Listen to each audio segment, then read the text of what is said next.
Bonjour à tous et bienvenue en maths 126.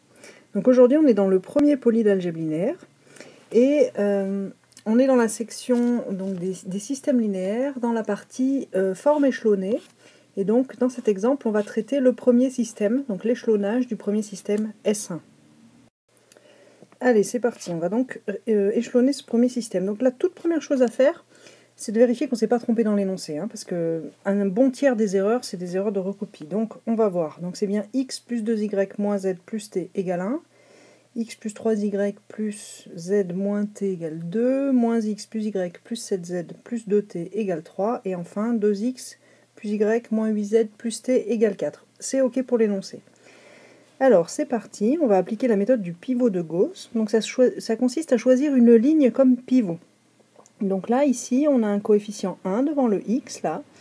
Donc ce truc-là, c'est quelque chose qui est non nul, ça vaut 1 en plus, c'est très bien. Donc cette ligne-là va nous servir de pivot. Donc on va la figer, elle ne va pas bouger cette ligne. Donc on va commencer par la recopier. X plus 2y moins z plus t égale 1. Et ensuite, grâce à cette ligne-là, L1,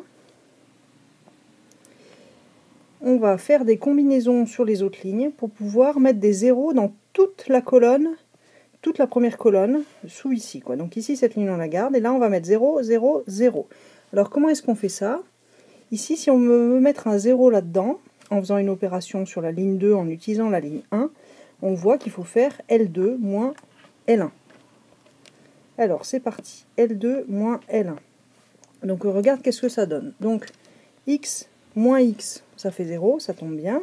Ensuite, 3y moins 2y, il reste y. Ensuite, on a z moins moins z, ça nous fait plus 2z. Et ensuite, on a moins t, donc ça nous fait moins 2t. Égale, on n'oublie pas le second membre, 2 moins 1, c'est-à-dire 1. On fait exactement la même chose pour la ligne 3. Donc cette ligne 3 ici, si on veut enlever le moins x, en faisant une combinaison entre celle-là et la ligne 1 qui nous sert de pivot, et bien essentiellement on va ajouter les deux. Donc on va faire L3 plus L1. Donc si on fait ça, les x s'en vont, y plus 2y ça nous fait 3y, 7z moins z ça nous fait plus 6z, et ensuite 2t plus t ça nous fait plus 3t. Et pareil, on ajoute bien les seconds membres sans se tromper, 3 plus 1, 4. Ok, on procède de la même façon maintenant pour la ligne 4. Donc on veut faire disparaître le 2x, on va soustraire 2 fois la première ligne. Donc on va faire L4 moins 2 fois L1. Alors si on fait ça, le 2x moins 2 fois x, ça nous fait 0.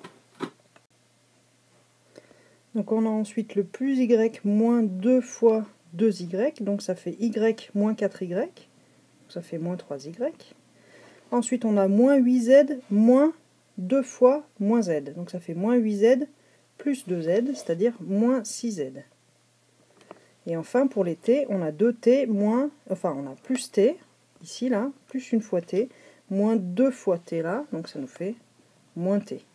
Pour le second membre, on a 4 moins 2 fois 1, c'est-à-dire 2.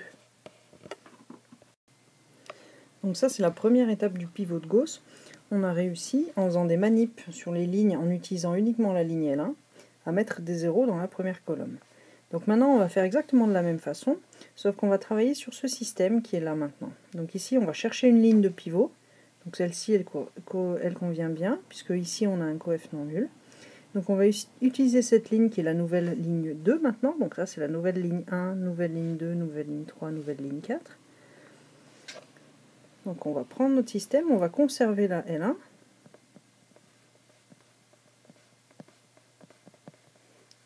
On va conserver la 2, on va la figer comme pivot. Et on va l'utiliser pour pouvoir mettre des zéros dans la colonne de Y, dans la L3 et dans L4. Donc c'est parti. Si on veut mettre un 0 là-dedans, en utilisant L3 et L2, on va faire quoi? On va faire L3 moins 3 fois L2. Alors on écrit bien l'opération qu'on fait là, L3 moins 3 fois L2. Alors c'est parti, 3y moins 3y, ça fait bien 0. 6z moins 3 fois 2z, ça fait aussi 0z. Et ensuite, 3t moins 3 fois moins 2, ça fait 3t plus 6t, donc ça fait 9t. Pour le second membre, on a 4 moins 3 fois 1, c'est-à-dire 1. On procède exactement de la même façon pour la dernière ligne L4. Donc là, on veut mettre 0 ici. Donc on va faire cette ligne-là, plus 3 fois celle-là. Donc c'est parti. L4, plus 3 fois L2. Alors, donc pour les Y, ça disparaît. On va faire moins 6Z plus 3 fois 2Z. Alors, moins 6Z, ça fait plus 6Z, ça fait 0 aussi, 0Z. Donc, on va faire moins T, moins plus 3 fois moins 2T. Donc, ça fait moins T, moins 6T. Donc, ça fait moins 7T égale. Et pour le second membre, on a 2 plus 3 fois ça. Donc, ça fait 2 plus 3 fois ça, ça fait 5.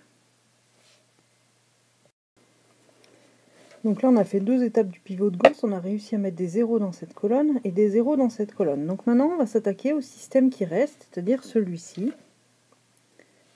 qui est un système où moralement, il y a des inconnus en Z qui sont là, mais il n'en reste plus, et des inconnus en T. Donc dans ce système-là, il va nous falloir un pivot. Donc pour Z, on voit qu'il ne reste plus de coef non nul. Donc on ne va pas pouvoir utiliser Z comme pivot, il va falloir utiliser T comme pivot.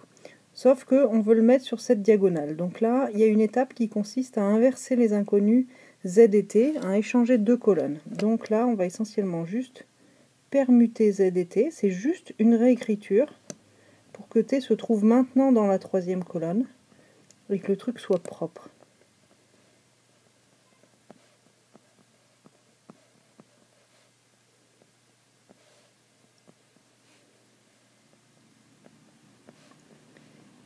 Voilà, donc là on a juste inversé, c'est juste une histoire d'écriture.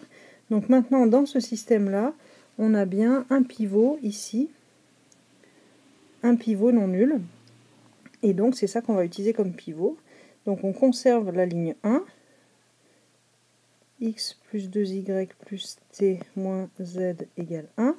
On conserve la ligne 2, y moins 2t plus 2z égale 1. On conserve la ligne 3, 9t égale 1, et ensuite on fait une manip sur la ligne 4 pour mettre un 0 ici dans la colonne du t. Alors, pour mettre un 0 ici, qu'est-ce qu'on fait? On va faire cette ligne-là, plus quoi? Plus 7 neuvième fois celle-là. Alors, L4, plus 7 neuvième fois L3. Alors, qu'est-ce qui se passe quand on fait ça? Eh bien, on trouve 0, hein, c'est ce qu'on voulait ici, 0 égale ce qui se passe sur le second membre. Donc ça, plus 7 neuvième fois ça, donc le calcul, je vous l'épargne. On peut le trouver dans le poly, ça fait 52 sur 9. Et donc voilà notre nouveau système.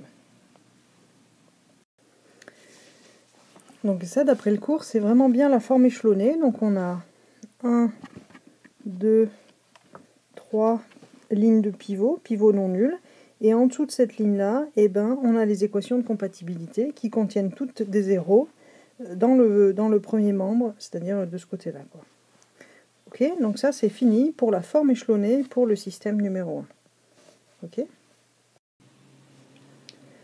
Donc c'est fini pour l'échelonnage du premier système. Si vous reste des questions, vous savez comment procéder. Voilà.